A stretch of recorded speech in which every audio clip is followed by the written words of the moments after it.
দেখেন এই টাকা লুট করিয়ে আনার পর টাকার শোকে সেই লোকটা হার্ট ফেল করিয়ে মারা গেল।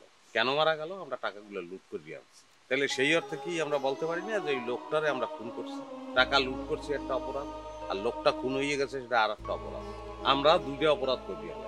দুইটা বইয়ে রয়েছি, চা নাই, বিস্কুট নাই, কোনো কিছু নাই, ব্যাপারটা বলতেন হুদামুখি কতক্ষণ বই থাকুন। কাকা আপনি একটু চুপ করেন তো, এমন করেন কে?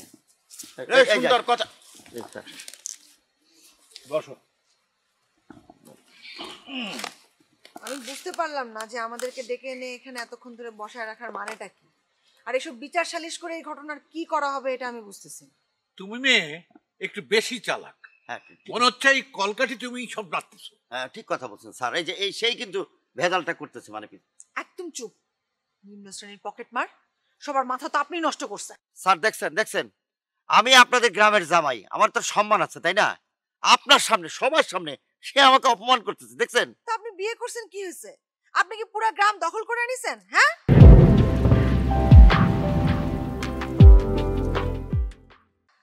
দেখেন ঘটনাটা যখন এখন আমাদের নিজেদের মধ্যে নাই, বাইরে ছড়াই গেছে, তখন সবার কথা আপনার শুনতে হবে। আপনি কিন্তু আমাদের মুরব্বী। তোমার কাছে তো জাল টাকা আছে, তুমি তো জাল টাকার ব্যবসা করো। স্যার আপনি এটা না জেনে বলতে পারেন না, আগে আপনার সব কথা শুনতে হবে, তারপরে আপনার আপনি বিচার করবেন যে আমি দোষী কি নির্দোষী। এই আমরা কারে কি বলতে আছেন? আমরা একটু থামেন। কথা বলতে গেলে অনেক কথাই চলে আয়, কিন্তু সব কথা আমরা এখন বলতে চাইতে আছি না। এই যে আপু শোনেন, কথাবার্তা যাই বলবেন এখানে মুরব্বিয়ানরা আছে, শর্টে বলেন তাড়াতাড়ি।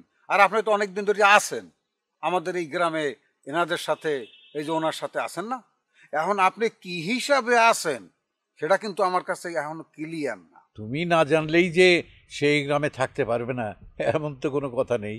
না, এরপরও তো আইন শৃঙ্খলার বিষয়টি আমাকে দেখা লাগে। এরকম সাইরুস্কা কি দেখা লাগে না? ধর যে এইরকম যদি একটা অঘটন ঘটে যায় গ্রামের ভিতরে, ওইয়া গেলে বিপদের তো হাত পাও নাই, তখন তো থানার ওসি সাহেব এসে প্রথমেই আমাকে জিজ্ঞাসা করবে যে চেয়ারম্যান সাহেব আপনি থাকা অবস্থায় আপনার গ্রামে এরকম একটি ঘটনা কিভাবে ঘটিয়া গেল? এরপর আমি উত্তরটা কি দেব তাকে? বুঝছি তুমি খুব গুরুত্বপূর্ণ ব্যক্তি, কিন্তু এখন তো কোনো ঘটনা ঘটে নাই, ঘটছে? হ্যাঁ, সুন্দর একটা বিষয়, একটা ঘটনা সে ঘটিয়ে ফেলছে, এটা সত্য কথা। কিন্তু সে আবার এখান থেকে নিজেকে কারেকশন করেছে, কারেকশন করে সেই জায়গার থেকে সে ফিরে আসতে চায়।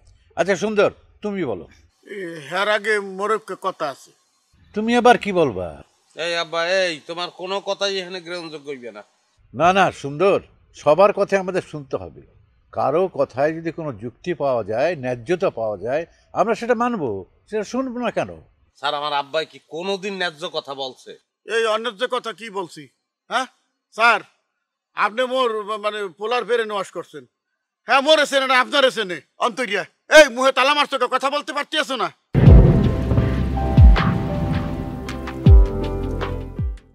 না আমি এর কি কম কাকা। এই শোনো, এইসব বাজে কথা রাখো, ন্যায্য কথা থাকলে বলো। ন্যায্য কথা বোঝো, হক কথা, হক কথা, যে কথা কেউ ফেলতে পারবে না। স্যার আমার মনে হয় এরা সবাই অন্ধ হয়ে গেছে। জি, সবাই অন্ধ হয়ে গেছে, শুধু আপনার অন্তরের চক্ষু খুলে গেছে। এই আপনি এত উত্তেজিত কেন? কন্ত এত তেজ কে আপনার? আপনি যদি এতই মানে তেজ থাকে তাহলে আমরা তো যুদ্ধে পাঠাই দেবো গাজায়, ইসরায়েলিদের বিরুদ্ধে যুদ্ধ করবেন, ফিলিস্তিনিদের পক্ষে। আলাউদ্দিন থামো তো। জি স্যার, আপনি যেটা ভালো মনে করেন আপনি বলেন। শোনো মেয়ে, তোমার বাবা কি বেঁচে আছে? জি না। তাহলে তিনি বেঁচে থাকতে যেটা করতেন, আজকে আমি তোমার জন্য সেটাই করব। স্যার আমার বিষয়টা দেখবেন, তার তো তোমার মা আছে, আমার আব্বা মা কেউ নাই স্যার। এ রাগ দেখবে না স্যার, আমি দু চারটে কথা বলতে চাই সবার সামনে। এখন আপনি যদি অনুমতি দেন তাইলে আমি কথাগুলো বলতে পারি। হ্যাঁ সুন্দর, বলো। স্যার আমি আমাকে গ্রামের সবার কাছে কৃতজ্ঞ। আমার বাপ আমার ধারে কাছে আর ছিল না। এই ছোটবেলায় আমার মা মারা গেছে, এতিমা ছিলাম, আমাদের দেখার কেউ আসছিল না। সেকালে আমার দেখছে কেনা, দেখছে এই গ্রামের মানুষই। এই আলাদ্দি ভাই আমারে বলাই বলাই লইয়ে গেছে এক বাড়ি নিয়ে, আমারে খাওয়াইছে। আজকে এখানে মোবারক স্যারে উপস্থিত নাই, হে আমারে বলাই লইয়ে গেছে খাওয়ানোর লেগে। আমাকে জাকির চাচা এখানে উপস্থিত নাই, জাকির কাকু আমার লইয়ে গেছে, খাওয়াইছে, ফেন দাইছে। এই গ্রামের সব মানুষই আমার দিকে খেয়াল রাখছে। আমার যেটু মানুষ আমি হইতে পারছি গোপানেই পারছি। আমাকে গ্রামটাই এইরকম। আমাকে গ্রামে কেউ মারা গেলে আমরা সবাই সেখানে উপস্থিত হই, আবার কোনো আনন্দ অনুষ্ঠান হইলে সেখানেও আমরা সবাই এক হইয়েই যোগদান করি। স্যার কথাও ঠিকই বলছে, এটাই আমাদের গ্রামের একটা বৈশিষ্ট্য। সুখে দুঃখে বিপদে আপদে আমরা সবার সাথে মিলেমিশেই থাকি। কারণ আমি মনে করি সবাই আমার আপনজন। আপনজনের দ্বারা কেউ মিথ্যে কথা বলে না। আমিও বলতে চাই না, আমি সত্য কথাটাই বলতে চাই। আমি একটা অপরাধ করছি। আমি একলা না, আমার লগে লোকজনও আছিল। ঢাকায় গেলাম, এরপরে এই যে হাসান পকেট পাই হ্যার প্রেরণায় আমি ব্যাংডা হাতি করি। আমরা সবাই মিলেই করছি। এখানে টাকা পয়সা কম না, অনেক টাকা। আর এটা তো একটা অনেক বড় অপরাধ। এটা যে অনেক বড় অপরাধ, এইটা আমি আসলে এতদিন বুঝি নাই, বা বুঝলেও আমার মধ্যে কোনো অনুশোচনা হয় নাই। আমার মনে হয়েছে এটা করাই যায়, কিন্তু এখন আমার মধ্যে অনুশোচনা হয়েছে যে না, এটা তো করতে পারি না, এটা হয়তো আমার না, অন্যের টাকা। এই অন্যায়টা আমরা করতে পারি না, এটা করা আমাকে উচিত না, এবং আমরা সেটা করিও নাই। অন্তর আমরা ওটা অবশ্যই করছি। এখানে বইছি সত্য কথা কারণের লিখে। আমরা যেটা করছি এটা সামান্য অপরাধ না, অনেক বড় অপরাধ। একটা দুইটা টাকা না, মানুষের টাকা গুনিয়া শেষ করণ যায় না এই পরিমাণ টাকা। সেই টাকা বলতে গেলে আমরা ডাহাতি করছি, তো এটা অন্যায় না? আর এখন যে পুরো টাকাটাই আপনি আত্মসাৎ করার কথা ভাবতেছেন, সেটা তো আরো বড় অন্যায়। চুরির উপর বাটপারি করার ধান্দাবাজি করতেছেন। ওরে ভাই বুঝলাম না তো কিছু, আপনি তো এই আক্রমণের উপর কামান দাগাই দিতে আছেন। ঘটনা কি? এখানে একটা সুষ্ঠু সমাধানের জন্য আমরা বসছি, স্যার এইখানে আছেন, আগে দেখেন কি হয়। হ্যাঁ স্যার, আপনি পুরসলাই করিয়েই যাইতেছেন, আপনারা তো সব এক। এই মেয়ে, তুমি থামো তো। আমি তোমাকে বলছি না তোমার বাবা যেটা করতো আমি সেটা করব? আগে দেখোই না কি হয়, তারপর কথা বলো। কি আর হবে, একবার তো আমাকে জাল টাকা ধরায় দিছিল। আপনি নিজেই তো সেই জাল টাকা দেখে বলছেন যে ওগুলো জাল টাকা। সুন্দর, তুমি বলো। জি স্যার। দেখেন, এই টাকা লুট করিয়ে আনার পর টাকার শোকে সেই লোকটা হার্টফেল করিয়ে মারা গেল। কেন মারা গেল? আমরা টাকাগুলো লুট করিয়ে আনছি। তাহলে সেই অর্থে কি আমরা বলতে পারি না যে এই লোকটারে আমরা খুন করছি? টাকা লুট করছি একটা অপরাধ, আর লোকটা খুন হয়ে গেছে সেটা আর একটা অপরাধ। আমরা দুইটা অপরাধ করিয়ে আনছি। এটা যদি আইন আদালতে যাইতো তাইলে তো আমাকে ফাঁসি হয়ে যাইত। আমরা সেখানে যাইনি। সেই কারণে এই টাকাটার একটা সুষ্ঠু ব্যবস্থা করতে চাইতেছি, মানে পাপের প্রায়শ্চিত্ত করতে চাইতেছি। ভাই, যার কাছে টাকা চুরি করে নিয়ে আসছিলাম ওই লোক তো মারা গেছে। বাইচা থাকলে তো আমরা টাকাগুলো ফেরত দিয়ে আসতাম, কিন্তু তার তো কোনো উত্তরাধিকারও নাই। আরে সেটাই তো একটা শিক্ষা। মানুষ তাহলে এত টাকা আয় করে কেন, এটা তো আমি বুঝি না। হ্যাঁ, তারপর এই টাকাগুলো সে রেখে গেল, তারপর তার মৃত্যু হয়ে গেল, মৃত্যুর মধ্যে দিয়ে সব শেষ হয়ে গেল। স্যার এইটা আপনি ভালো কথা বলছেন। এত টাকা আয় রোজগার করার পরে তার উত্তরাধিকার নেই, মানে পরবর্তী জেনারেশনে খাওয়ার কেউ নাই। আচ্ছা ঠিক আছে, তুমি থামো। এই সুন্দর, তুমি বাকি কথা শেষ করো। আমি স্যারের সঙ্গে আলাপ আলোচনা করিয়া একটা সিদ্ধান্ত নিছি যে এই লুট করা টাকায় দিয়ে আমরা একটা ট্রাস্ট গঠন করব। এই ট্রাস্টেই সব টাকা থাকবে। এই টাকা জনকল্যাণে ব্যয় হইবে। কারণ এই যে ঢাকা শহরে অনেক ছিন্নমূল শিশু, এরা ঘুরিয়া বেড়ায়, এগো খাওয়ানোর জায়গা নাই, এরা খাইতে পায় না, এরা নেশাসক্ত হইয়া পড়ে। এদেরকে আমরা ধরিয়ে নিয়ে আসবো, আইনে এদেরকে শিক্ষাদান করব, এদেরকে কর্মমুখী শিক্ষাদান করব, যাতে ভবিষ্যতে তারা নিজের পায়ে দাঁড়াইতে পারে। রুকু ম্যাডামরে বলতে আছি যে এই প্রতিষ্ঠানে সে একটা খুব গুরুত্বপূর্ণ পদে থাকবে এবং ওগুলোর দেখাশোনা করবে। এখন কথা হইতে আছে যে এটার তো একটা অফিস লাগবে, এই অফিস আমরা কই পাবো?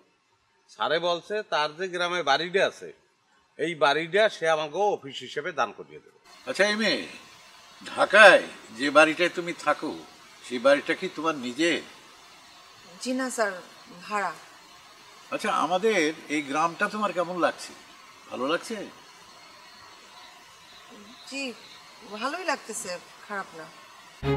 শোনো মেয়ে, আমি তোমার সম্পর্কে খবর নিয়েছি।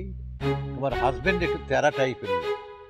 অসুবিধা নেই, আমার এই গ্রামে কিছু জায়গা জমি আছে, আমি সেখানে তোমার জন্য একটা ঘর তুলে দেব, সেখানে তুমি থাকতে পারবা। আমার পরিবারের কেউ এই দেশে থাকে না, সবাই বিদেশে থাকে। আর আমি আর কয়দিন, আমি একমাত্র গ্রামে আছি, এবং আমার বিশ্বাস আমার ফ্যামিলির কেউ এই গ্রামে আর কোনোদিন আসবে না। স্যার, ওনাকে কি বেতন দেবেন? কেন দেওয়া হইবে না? অবশ্যই দেওয়া হইবে। উনি এখানে যে পোস্টে চাকরি করবে, সরকারি সেরকম একটা পোস্টে যে বেতন হয় তার তো বেশি বেতনই ওনারে দেওয়া হইবে, সমস্যার কিছু নাই তো। তাহলে আমার কি হবে? এই শোনো, তুমি তো রাস্তায় রাস্তায় ঘুরে ঘুরে পকেট মারতে, এখন তোমার দায়িত্ব হবে রাস্তা থেকে যারা একেবারে ছিন্নমূল শিশু তাদেরকে এখানে ধরে নিয়ে আসবা, তাদেরকে আমরা শিক্ষা দেব, একেবারেই কর্মভিত্তিক শিক্ষা। আমি রাজি আছি স্যার, কিন্তু স্যার আমাকে কি বেতন দেওয়া হবে? অবশ্যই বেতন দেওয়া হবে। তাহলে আমি রাজি স্যার। এখন কথা হচ্ছে এই ট্রাস্টটা চালাবে কি?